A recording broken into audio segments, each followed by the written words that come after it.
Hello, hello, hello, Sir David the Bard. This is one of those videos that you're going to hate. You're going to hate me, and I already hate myself.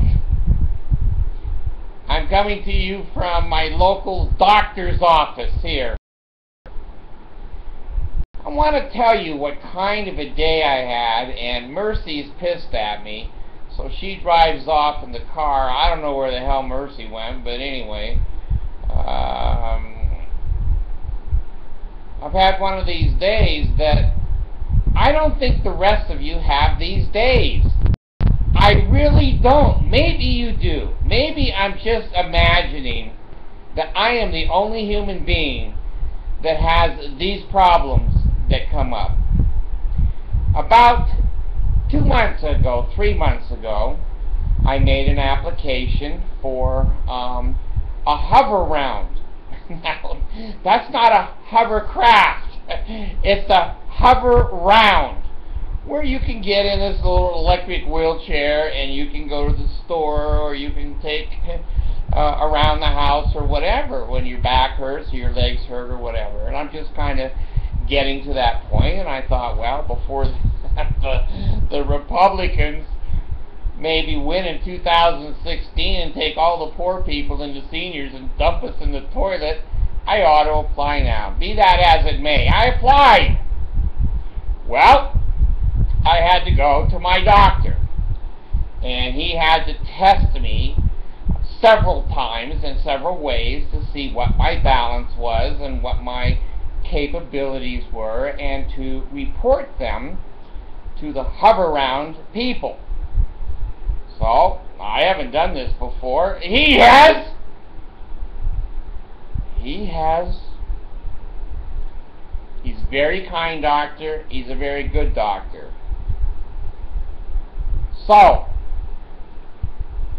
I come home, and like a week later, Hoveround calls and says, well, your doctor made the report, but he never sent it to us. All right, well, the Bard is in action. So I call up the clinic, and I say, I'd like to make a request that you send the stuff you're supposed to send. Well, they don't answer the phone. So the next time I call the clinic, they put me on hold, and I grew a year older. Now I'm starting to get a picture. The Bard ain't stupid. So I thought, well, I'm sure that these two professionals, my doctors and the $7,000 Hoveround people, will figure this out. How wrong I am. Now, I've been having trouble with RightSource, which is a mail-in pharmacy. And they would say to me, your doctor didn't send the prescription in. I call the doctor's office, get past the holds, get past we're not open, get past we're at lunchtime, get past we're closed at 4:30, get past we're closed every vacation, and says, where the hell is my prescription? Oh, we sent it. Jesus Christ. Now I call RightSource back and say, well, they sent it. And no, they didn't send it. And I'm here, and I'm here, and I'm here. Now, I'm on a lot of meds. A lot of damn meds. 9. It used to be 8. I have a new med that's supposed to keep me. Keep me from being upset. What the damn med didn't do his job today. He's fired. He's with Alpha and Omega. So, I think everything is pretty much calm between these two corporations and my doctor's office. Every one of the Bard days starts right about 8 o'clock in the morning. So I'm sitting here in my chair, hoping to die at any damn minute. Get the hell out of here. The phone rang. God damn, I'm not dead yet. The phone rang again. 8 o'clock in the morning. Well, Hover-Round calls and said, well, Mr. Bard, your doctor hasn't sent shit to us. And it's been 5 weeks, almost 2 months. Do you think you could do anything to expedite the process? I said, you know, you called the greatest expediter in the world. I don't have a friend in the world. They all hate me. Every human being hates me. That doesn't bother me. That really doesn't bother me. In fact, it's a hell of a compliment. If humans liked me, I'd have to go, shit, I'm part of the group. I'm accepted. Anyway, I call up the doctor's office. I said, Hover-Round has just called again and said, you haven't sent them the paperwork about the doctor's exam and the things they need to proceed.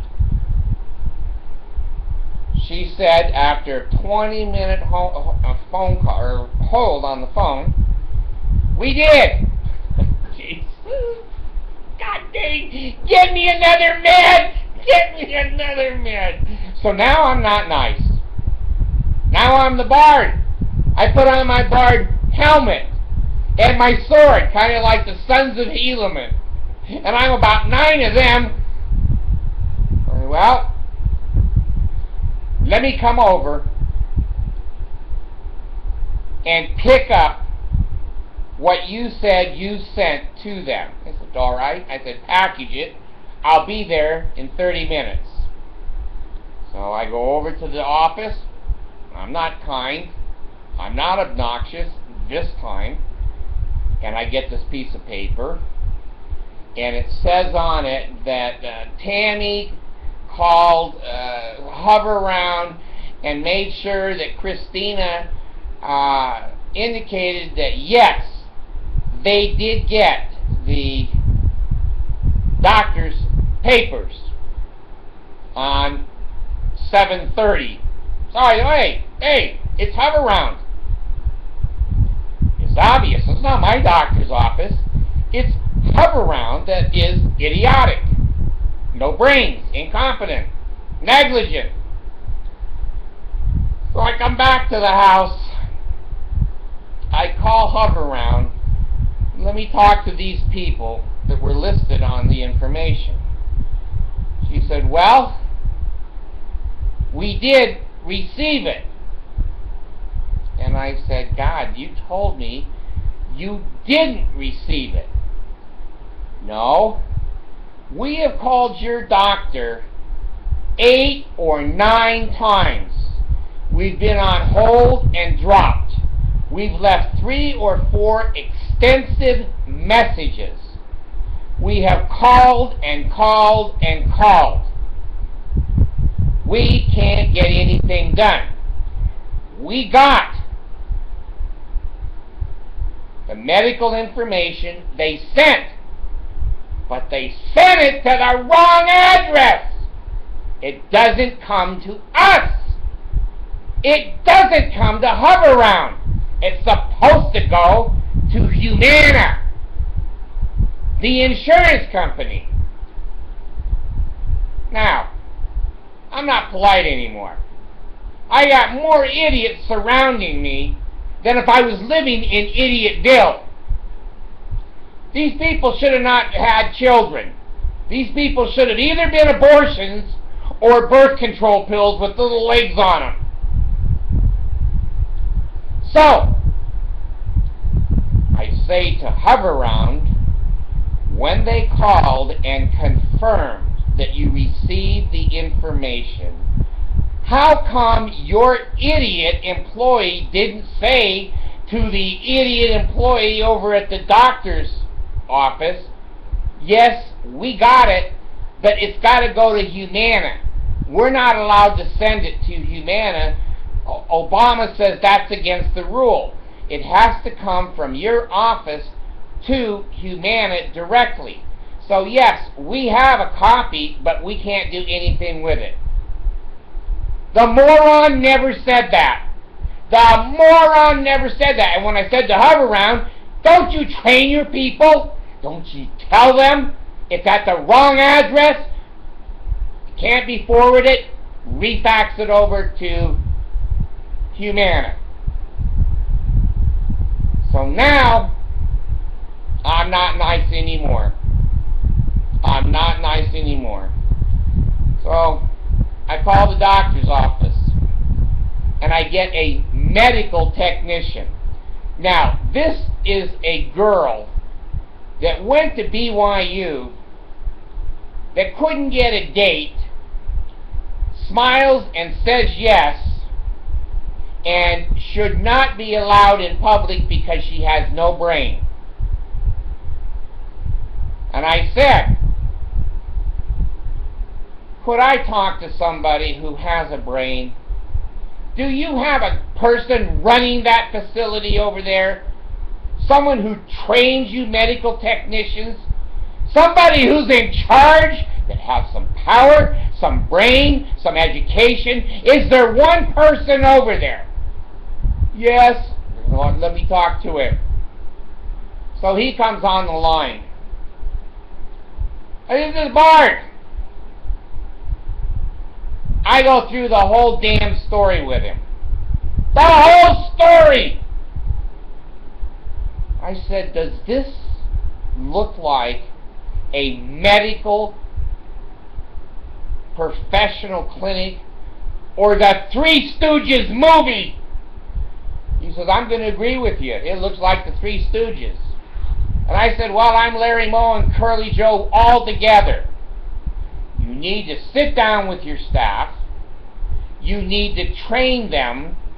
And how many requests for wheelchairs come through here that your employee didn't know that was supposed to go to the insurance company and not the Hoveround company?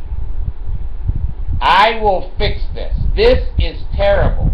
You have been through a terrible experience. I said, well, I'm sitting here in front of an email that was just sent to me from Hoveround with 8 dates on it, that they called you, you didn't answer, that they left detailed messages, you never called them back, you never recognized the messages. They were trying to tell you it's at the wrong address. You morons! Do you have a phone machine? Of course you do. Do you have one idiot that ever picks it up, ever listens to the message, and ever calls back and coordinates? I'll get this done. I'm somebody. I said, hey, I believe you. I said, would you fax over, would you fax over those dates and the Hoveround signature showing our people have shit for brains? I said, yeah, no problem. Shit for brains is on its way. I will send you a copy. Okay. So I look at the email that I get, and he gives me a fax number. Well, I don't have a fax. I bought a cheaper printer, and it didn't have a fax on it this time. So I thought, well, I will forward the email over to the man. So I call Miss Shithead again. I said, you know who this is? She says, I certainly do. I said, I can't fax this information from Hoveround to your boss and manager over there because I don't have a fax. Do you have a email address I could send it to over there? She says, no! I said, no?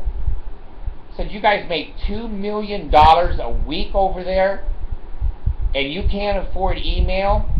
No! I said, listen, I don't believe you. She says, there's no emails in this office. I said, well, I think you're incompetent. I said, I think you're an idiot and untrained. She says, you're not a very nice person. I said, you're right. Give me some information I don't know. And the bitch hangs up on me.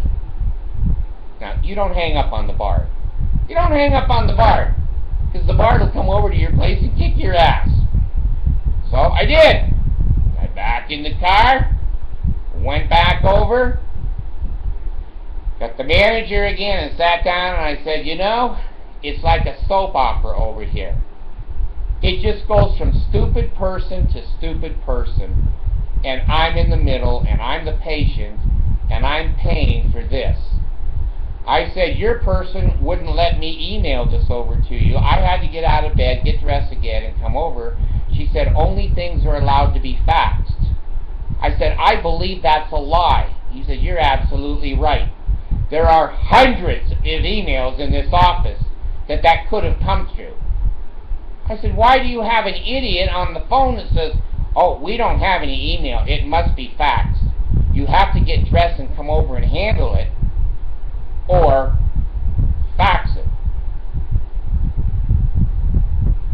I said, you know, hanging up on a medical person at a medical facility, you're going to have old people, you're going to have young people, you have handicapped people, you have people who are mentally ill, you have people that are in severe pain, you have all kinds of human beings.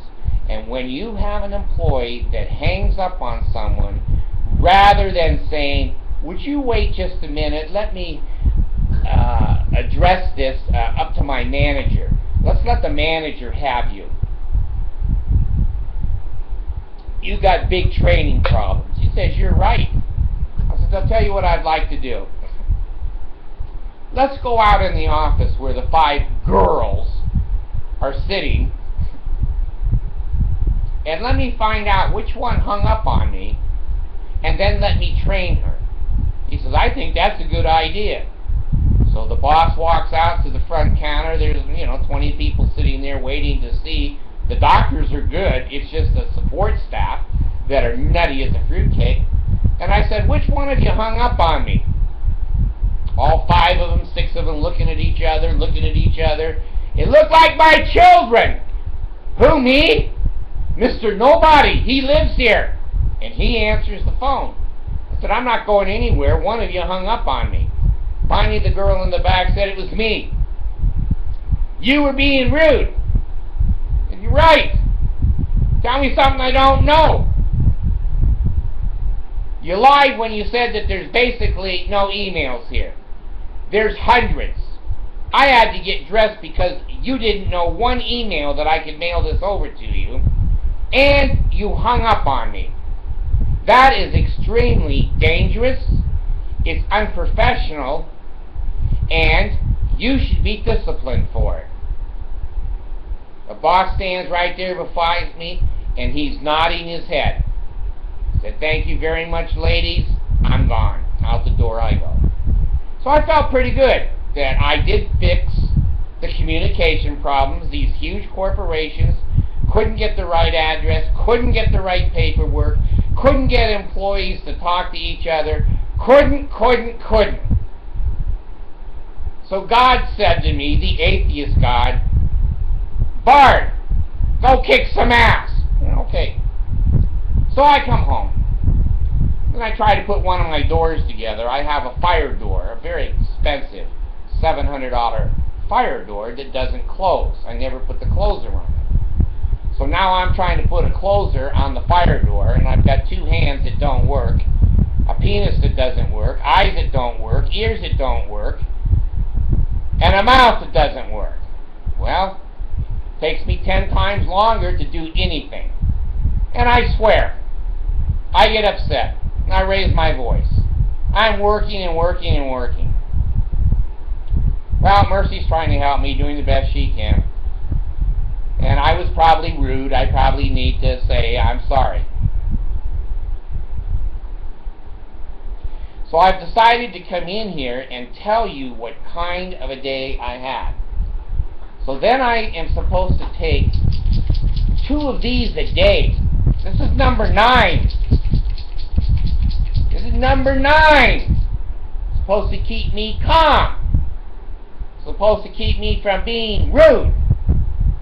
And the lazy, or the lazy and stupid girl that I talked to at the clinic says, "You're not a very nice person." I said, "Okay, you're right. Why don't you tell me something I don't know? And why don't you get a list of the emails in this corporation?"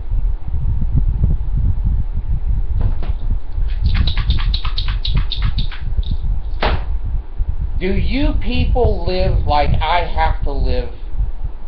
I live in more pain and more agony around more stupid zoo animal people that are wearing dresses, and they're dressed in human clothing. I can go to a zoo. Yeah, the monkeys hang on the cages and they take their shit and they throw it at you. At least I know they're going to throw it. I can get the hell out of the way.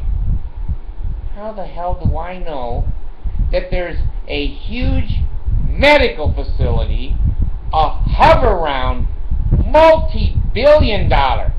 The wheelchair is $7,000. Maybe they could figure out how to get this out to the people.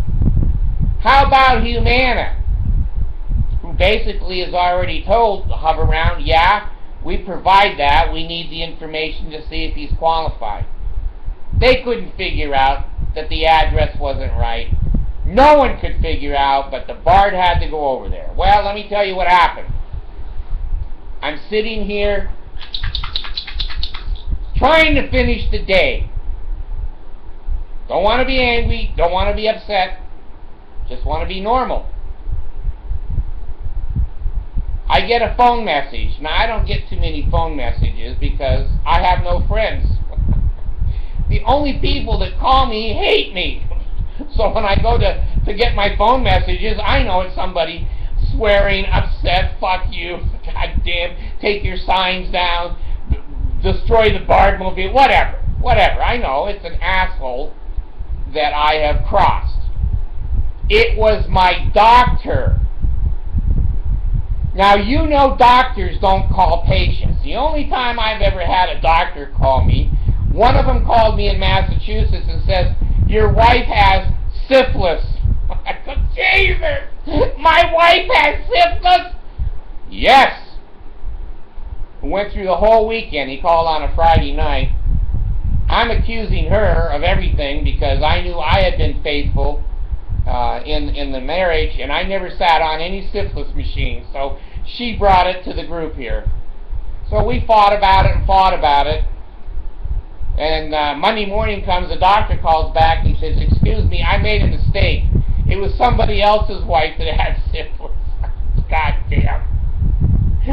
So that was one phone call that I've had from a doctor that it is never good news. I had another doctor call me with my son Steven, the drug addict. He don't care. He's in his own fucking world. Anyway, when he was growing up, and after he was born, I took him into the doctor. They didn't circumcise him at the hospital. I had him at a private doctor's office, and so they circumcised him, and he came home, and he was healing up, and things were going pretty good. And he was a baby.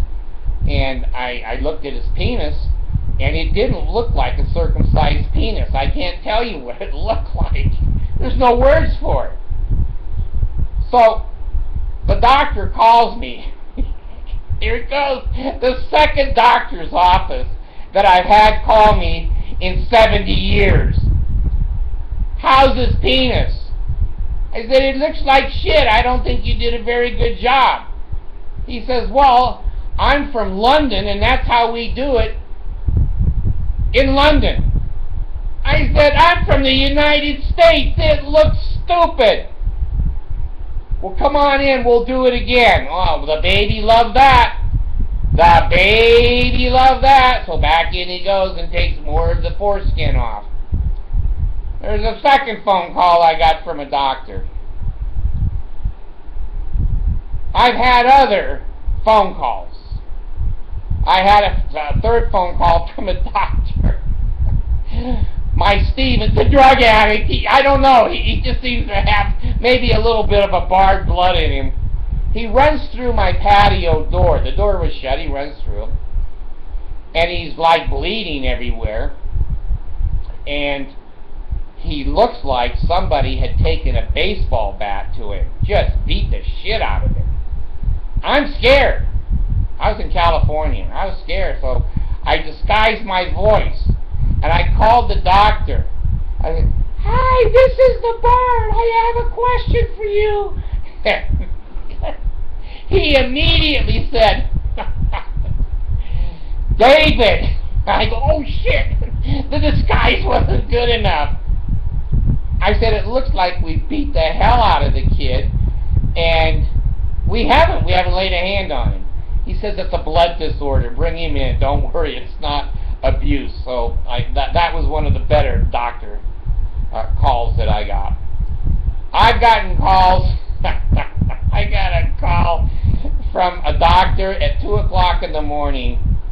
He says, "Your son has been involved in a very serious automobile accident." I says, "Can I still sleep through the night? Is he going to make it, or do I need to get dressed?" This is the child molester son that I have, Adam, David Adam.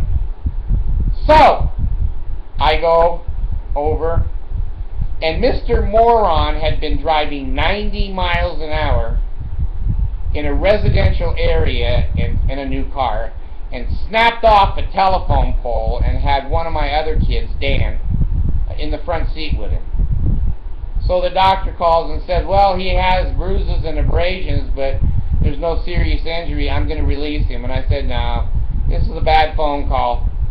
Put him in a lockdown ward. He's manic, and he's dangerous to himself." "Well, I don't think that's necessary." I said, "I don't give a shit what you think. I'm the father." So they locked him down for overnight. I get the 4th or 5th phone call from a doctor, and he goes, "Bard, you were right. He tried to commit suicide overnight, but our screens on our windows caught him, and we ditched him and got him off the screen and brought him back in the building." The phone calls that I've gotten from doctors have all been bad. It's like the mailbox. I go to the mailbox. I know there's bills in there. That's why I hate the mailbox. I've taken a baseball bat to the mailbox at different times. I go down the staircase, and the mailbox see me coming with the kid's baseball bat, and the mailbox has feet. He goes, "Hell, David's coming! David's coming! Sir David the Bard is going to beat me again." Well, I was going to, if I could catch it. So anyway, doctors calling is not good news. They're telling you. I remember the doctor called me after I'd been to a test with him in Lenox, Massachusetts. I said, "Yes, what bad news do you have for me?" Because I know it's bad. He goes, "I just found out you're diabetic. You're going to die blind. Your penis is going to fall off. Your legs are going to fall off. And you're going to have a miserable, painful death." I said, "Well, other than that, how's my day going to be?" God damn! That was like the 5th phone call I've gotten from a doctor.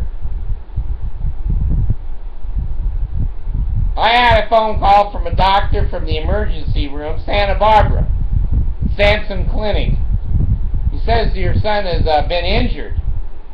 And I said, "Yes." I said, "What's the deal?" And he said, "Well, he got hit in the mouth with a pipe, and it cut his lip nearly off. It's dangling." I said, "Well, does he look bad that way? Can he still talk?"